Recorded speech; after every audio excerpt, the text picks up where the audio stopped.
As the potential 2024 presidential matchups gain attention, the battle lines for the House of Representatives are also emerging. Both the Republican and Democratic campaign organizations are figuring out their key vulnerabilities and potential districts to win back. Here with a look at the key House races, Amy Walter of the Cook Political Report with Amy Walter. Hello, Amy Walter. Hello, it's good to see you. How are you? So control of the House has flipped several times in recent history. Republicans just picked up the House in this last go-round, and here we are talking about a potential flip. So set the scene for us. That's right.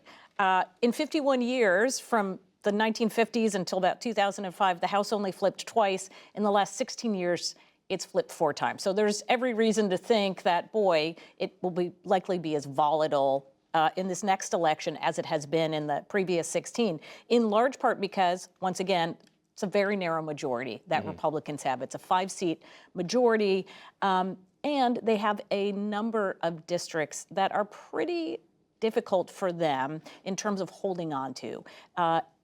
Take the 5-seat majority, but you have 18 Republicans who sit in districts that Biden carried. Now, Democrats have their own vulnerabilities to worry about, but only 5 of their members sit in districts that Trump carried. So that initial 23, that's where the parties are focusing right now. But it's easy to understand why this concept of the House flipping one more time is certainly in not only just a possibility, but why the House is considered a toss-up in 2024. Well, let's talk about the Republicans specifically. Where, looking at the map, are they most vulnerable? So those 18 districts that I mentioned, where you have a Republican sitting in a district that Joe Biden carried, they are roughly concentrated in 2 states, California and New York. In fact, for all the good that Democrats had on election night in 2022, for as well as they did so in battleground states. They did in red states like Ohio.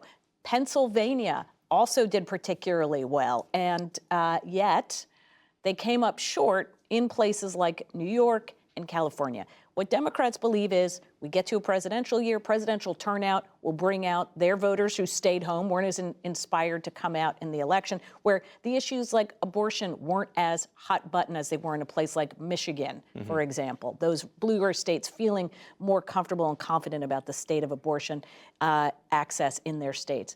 Come the presidential election, those folks turn out, and those 11 districts are going to be their top targets. Got it. Okay, so Democrats. What are their political hurdles? Right, their political hurdles not only are those 5 who sit in districts that Trump carried, but there's this redistricting. Now, redistricting, we think, ends at once the census comes out at the beginning of a decade, everybody draws their lines and it's over. Well, It hasn't been over for a long time, actually. We've been seeing in these last couple of redistricting cycles, the courts have gotten involved multiple times. States have redrawn their lines multiple times. For Democrats, their biggest hurdle right now is North Carolina, which is legally required to redraw their lines, but there's a Republican majority now on the Supreme Court. The thinking is the map that will pass muster with those justices could put at least 3 or 4 Democrats in some trouble. The other hurdle, history.